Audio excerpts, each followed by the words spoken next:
안녕하세요. 수련 탐구 생활의 해강입니다. 오늘은 48-3화 선임법은 어떻게 하나요 중에서 경험과 체득을 공유하는 시간을 가져보도록 하겠습니다. 선임법을 하면서 보니까 통수법을 하면서 마음의 안정을 충분히 만들었다고 이렇게 생각을 해보았으나 어떻게 보면 이렇게 새로운 걸림이 다시 내재되어 있음을 알게 돼서 이렇게 밝아지는 만큼 또 보여지는 그런 어둠이 있음을 알게 된 것 같습니다. 풍수법 수련을 하면서 대상을 읽는 데 방해되었던 그런 중단전의 자극이 사라졌었는데 그것이 선임법을 하게 되면서 새롭게 드러나는 것을 느꼈기 때문입니다. 그래서 인식이 되는 이것부터 충분히 안정을 시키는 쪽으로 수련을 진행하였던 것 같습니다. 그리고 선임법은 사람을 대상으로 하다 보니까 대상의 감정이 일정하면 읽어내기가 쉬웠으나 감정이 시시각각 변해서 한 달을 주기로 15일간은 슬펐고 또 15일간은 기뻤다면 이것의 평균은 어떻게 인식이 될지도 또 혼란스러운 부분이 있었던 것 같습니다. 이런 감정이 수시로 변화가 일어나서 자꾸 이에 대해서 스스로 납득할 수 있는 그런 이유를 만들고자 또 의식이 작용을 해버리니까 차분한 집중이 어려운 부분이 있었던 것 같습니다. 겉으로는 다양한 감정이 일어남에도 꾸준히 읽어가면서 또 변화가 일어난 그런 감정이 느껴지기 시작을 하였고 고독감, 우울함, 쓸쓸함 같이 처음에는 하나의 감정으로 인식이 되던 감정도 좀 더 세밀한 변화로 인식이 되면서 대상에 대해서 이해가 절로 일어나는 것을 느끼게 된 것 같습니다. 시시각각의 변화성으로 이렇게 다양한 겉감정이 섞이는 것이 느껴지는 경우에는 좀 더 시기에 대한 구분을 명확히 해야지 감정을 인식하는 데 도움이 되었던 것 같습니다. 거기에 그 시기에 대한 그런 전체적인 평면의 감정을 읽는다라는 것을 그런 인식을 명확하게 하는 것이 효과가 있었습니다. 무엇보다 감정을 맞추려고 한다라는 그런 의식을 내려놓고 어떠한 대상의 감정이라도 느끼고 또 읽어볼 수 있다라는 것 그 자체에 대한 그런 자신감을 바탕으로 자주 시도를 해보는 것이 중요했으며 감정이 느껴지면 바로 그 감정을 분석하려고 하기보다 그 감정이 좋은 기분인지 또 그렇지 않은 기분인지를 구분하는 것을 기본 기준으로 해보았던 것 같습니다. 그렇게 큰 부분을 구분하게 되면 세밀한 부분은 그 안에서 조금 더 깊이 있게 보면서 알아갈 수가 있기 때문에 이후로는 수련 자체를 좀 더 편안하게 할 수가 있었습니다. 선임법 수련을 자주 하다 보니까 우연히 방문한 절이나 특정 장소에서 형성되는 감정과 마음의 기운을 읽게 되는 것이 좀 더 자연스러워지게 되었습니다. 그러다 보니까 사람들이 어떤 기원이나 또 생각, 또 감정이 어떤 물건이나 땅에 묻어나 형성이 된다라는 것을 좀 더 느끼게 된 것 같습니다. 가령 어떤 특정 불상이나 동상 근처를 가보면 특정 지역에 형성된 어떤 감정이나 마음이 읽혀지는데 특히 그 형상의 앞부분에서 형성이 되는 걸로 볼 때 사람들의 기운이나 어떤 의념이 공간에 머물러서 기운을 형성하는 것을 충분히 알게 되었습니다. 그 감정의 형상이 그 형상의 어떤 옆이나 또 뒤쪽에서는 인식이 되는 게 아니라 앞부분에서 형성되는 것이 흥미로웠고 대부분의 의념은 개개인의 어떤 의식과 마음의 상태가 그대로 머무르는 것이 느껴졌었습니다. 우연히 어느 건물에서는 대문을 넘어가는 순간에 수많은 의식이 뒤섞여 있는 것이 느껴졌었는데 이제 공부를 하느라 또 고민하고 또 고뇌하면서 다양한 의식들이 작용을 일으키는 것이 그 공간에 형성이 된 것으로 자세히 살펴보니까 공부를 위해서 사람들이 모여있는 그런 건물이 있는 그런 공간이었던 것이었습니다.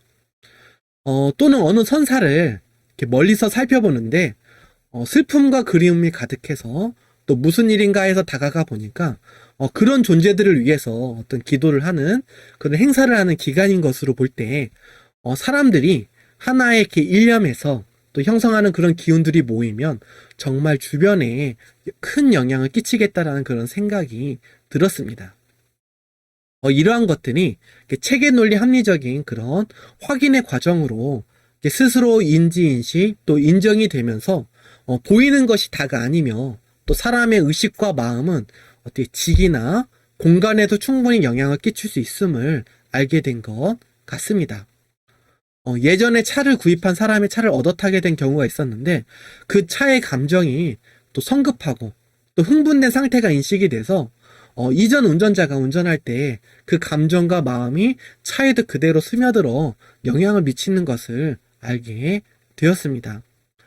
이처럼 자신이 이용하는 물건부터 또 사용하는 자동차나 또 생활하는 집의 공간 또 그런 그 존재의 의식과 마음이 이제 그곳에 작용을 하기 때문에 그것을 담고 형성하는 어떻게 보면 큰 이 육신에 스스로 일으키는 어떤 감정과 마음으로 형성하는 그런 기운은 더 크게 작용을 할 것입니다.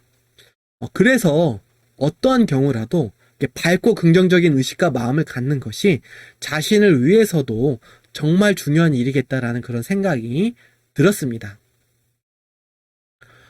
선임법은 이제 어떻게 보면 과연 가능할까라는 그런 의심에서 시작해서 하면 할수록 사람의 마음은 참으로 오묘하며 단순히 사람의 감정이나 마음을 아는 수련이 아님을 알게 되는 것 같습니다. 인간을 대상으로 하는 수련이므로 타인에 대한 배려를 갖춰야 하면서 또 기본적으로 지상의 순리와 우주의 섭리를 어느 정도 깨우친 상태에서 운용을 하는 것이 중요하겠습니다. 하나의 마음이라도 주변에 이제 공간과 지계에 이렇게 영향을 끼치는 것이 크기 때문에 사사로이 사용할 경우에 자신과 주위의 환경에 좋지 않은 영향을 끼칠 것은 당연하겠습니다. 개인적인 경험에서도 하나의 감정을 1년 이상 느끼면서 고민하고 또 고뇌하면서 힘들어한 경우가 있었습니다. 그렇게 충분히 겪고 느낀 만큼 또 성찰하고 또 탐구를 하다 보니까 단순한 책 한 귀절의 말이 이제야 마음에 다가오는 것을 느꼈었습니다. 자신을 사랑해야 한다라는 것, 자신이 괴로움을 느끼고 또 힘들어 한다고 해서 그게 남이 나를 알아주는 것도 아니라는 것과 또 스스로 괴롭혀서 스스로 피폐해진다면은 스스로 해야 하는 일도 제대로 하기가 힘들다라는 것이 느껴졌었습니다.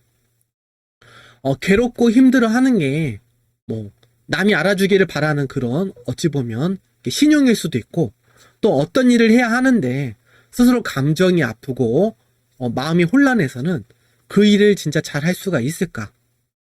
아니면 또 그 일을 하더라도 제대로 밝은 상태에서 하는 것이 더 나은 것이 아닌가? 진정 나를 사랑하는 것이 또 무엇인가? 그런 거에 대해서 점차 답이 다가오는 것을 느꼈던 것 같습니다.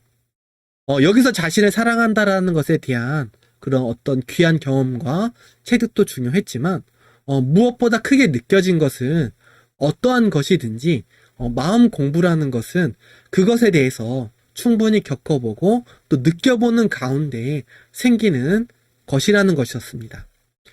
충분히 느껴보지 못하고 또 겪어보지 못한 마음은 아무리 귀한 말씀이나 그런 게 담긴 책을 들여다보아도 눈에 들어오지가 않고 또 같은 상황이 되면 여전히 괴롭고 힘들게 됩니다.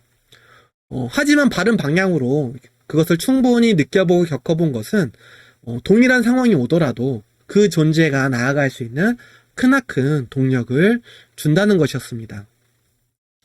그래서 고가 없으면 도가 없다라는 말이 이해가 되고, 그 고는 충분히 감정을 느껴보고 마음을 써보는 어찌 보면 일정한 시간과 그 깊이가 있음을 알게 된 것 같습니다. 사람이라면 누구나 겪게 되지만 아무나 얻지 못하는 것의 차이는 그것을 얼마나 진정으로 충분히 또 깊이 있게 느껴보고 또 그에 대해 성찰하고 탐구하느냐에 달렸다라는 것입니다. 대부분의 사람은 이제 겪어야 깨우치고 또 겪는 데에는 또 일정한 깊이와 강도가 필요해서 이것을 회피하고 또 외면하거나 또 충분히 느껴보지 못한 경우에는 그것이 지속적으로 반복이 되는 것이 보였습니다. 이런 과정을 일정 이상 거칠수록 어떠한 경우에도 포기하지가 않고 또 지금의 현재 상황을 있는 그대로 인지, 인식, 인정하고 여기서 조금이라도 더 밝음으로 나아갈 수 있는 그런 길을 찾는 마음은 단순히 학문으로 생기지 않는 것이었습니다. 정말로 일정 이상 이런 경험을 하고 이러한 것을 벗어나볼 그런 경험이 있는 존재가 갖는 것이 이제 절대 긍정이라는 그런 힘이란 것을 알게 되었고, 이것은 인생이라는 정해진 시간 제한 속에 어떠한 괴로움에서도 스스로 회복할 수 있는 그런 회복력을 갖고 있는 상태에서 공부를 하는 것이 참으로 중요하겠다라는 그런 생각이 들었습니다. 그래서 젊어서 고생은 사서도 한다는 말이 단순한 빈말이 아니고 누구나 겪어서 깨우쳐야 하는 공부에 있어서는 최대한 빠르게 부작용이 없이 겪고 깨우쳐서 자신의 것으로 만드는 게 이후의 인생을 사는 데도 큰 도움이 되는 것을 알게 되니까 그간 힘들었던 그런 과정들이 정말로 가치 있고 빛나는 순간이었던 것을 인식하게 된 것 같습니다. 물론 인간이라면 공부를 위해서 누구나 겪는 과정 속에서 호흡이 등불이 돼서 바른 방향으로 공부가 되어서 그렇지 이것에 핸디캡과 트라우마 또는 증오와 분노로 남았다면 되돌아올 수 없는 그런 길이 되었을 것입니다. 자신이 자신을 사랑해야 된다라는 것과 어떠한 경우에서라도 조금 더 나아짐을 위해서 스스로 무엇을 어떻게 해야 할지를 탐구하고 또 실천하는 그런 절대 긍정의 마음을 놓지 않아야 어떠한 미혹에도 어둠 속에서도 길을 잃지 않게 되는 것 같습니다. 자신을 사랑하는 것을 넘어서 원수도 사랑할 수 있을 때까지 이 생이라는 정해진 시간 속에서 공부는 끊임없이 반복되면서 또 깊어지는 것 같습니다. 그리고 또 이것이 선임법 수련을 하는 데 있어서도 수련을 통한 경험과 체득으로 선임법의 역량이 쌓여도 그것을 섭리에 맞게 바르게 사용하는 부분이 정말 중요할 것입니다. 잘 드는 칼을 가진 것처럼 그 칼을 이렇게 잘 사용을 하면 자신이나 세상을 위해서도 유용하게 사용할 수가 있지만 어리거나 또 어리석은 사람이 그 잘 드는 칼을 갖게 되면 자신을 다치게 하거나 또 남을 다치게 할 수도 있는 것입니다. 큰 힘에는 큰 의무가 따른다라는 것을 다시금 재인식하게 되는 것 같습니다. 그래서 수련인이 공부가 깊어질수록 정심정도, 공평무사와 또 공명정대함을 바탕으로 무심을 유지할 수 있어야 바른 수련을 해나갈 수가 있는 것 같습니다. 그리고 선임법 수련을 하면 할수록 고정관념과 선입견에 대한 부분을 다시 한번 돌아보게 되는 것 같습니다. 천지만물에 비해서 사람은 변화의 폭이 매우 크기 때문에 자기 마음을 또 자신이 모르는 경우가 있고 또 속으로는 그렇지 않아도 겉으로 감정을 표출하고 행동하는 경우가 있습니다. 자신조차 자신의 마음을 알기 어려운데 그 대상의 감정과 마음을 알고 또 이해하는 데 있어서 이게 작은 고정관념과 또 선입견은 읽고자 하는 그런 감정과 마음을 크게 왜곡하게 됩니다. 막연에 빠질수록 그 안에서는 그것이 막연임을 모르는 것처럼 그 관점과 시점에서는 자신이 바른 것으로 인식이 될 것입니다. 스스로 밝음을 볼 수 있는 어떤 기준과 원칙 또 방법이 없다면 언제나 그것이 진실인 것 마냥 또 고집을 부리고 거기에 머무르려고 할 것입니다. 그래서 수도자는 언제나 그럴 수도 있겠다라는 그런 열린 마음과 자신의 중심을 지키고 또 밝힐 수 있는 그런 방법으로 자신을 연마하고 닫고 연마하고 또 언제나 고요한 심상으로 수련에 임해서 대상을 있는 그대로 볼 수 있게 하는 것이 중요할 것입니다. 무엇보다 세월이라는 그런 시간이 지나갈수록 한 번 형성된 그런 가치관과 관점은 변화하기는 참으로 어려울 것입니다. 우리는 같은 물에 또 손을 담글 수 없다. 변하지 않는 것은 모든 것이 변한다라는 그런 사실뿐이다. 이런 말이 있는데 이런 말처럼 세상은 새로운 존재들이 계속 태어나고 또 꾸준히 변화하고 있는데 자신이 이해하지 못하고 또 못 받아들인다고 해서 세상이 멈춰서 기다리지는 않을 것입니다. 세상의 변화에 무관심하지 않고 또 다양한 변화에 또 그럴 수도 있다라는 그런 관점을 갖고 또 서로 달라 보이는 이 안에 또 공통이 되는 어떤 그런 교집함과 이제 그런 중심이 되는 그런 섭리와 이치를 찾아서 또 보게 된다면 새로움도 자연스러운 익숙함으로 받아들여지게 될 것입니다. 100년의 변화에도 변하지 않던 그런 의식과 마음이 이제는 10년의 변화에도 시시각각으로 변하고 있는 그런 급진과 급변의 시대입니다. 수도자라면 자신의 세월 속에 어떻게 형성한 그런 의식이 이렇게 옳고 그르고를 떠나서 시시각각으로 변화하는 그런 환경과 여건 속에서도 이렇게 거듭남을 위한 자신의 공부를 해나갈 수 있어야겠습니다. 존재하는 이 세상을 이렇게 밝고 또 조화로움으로 이끄는 그런 선지자, 선구자들이 되시는 그런 수련인들이 되시기를 응원하면서 오늘은 이상으로 마무리를 하겠습니다. 감사합니다.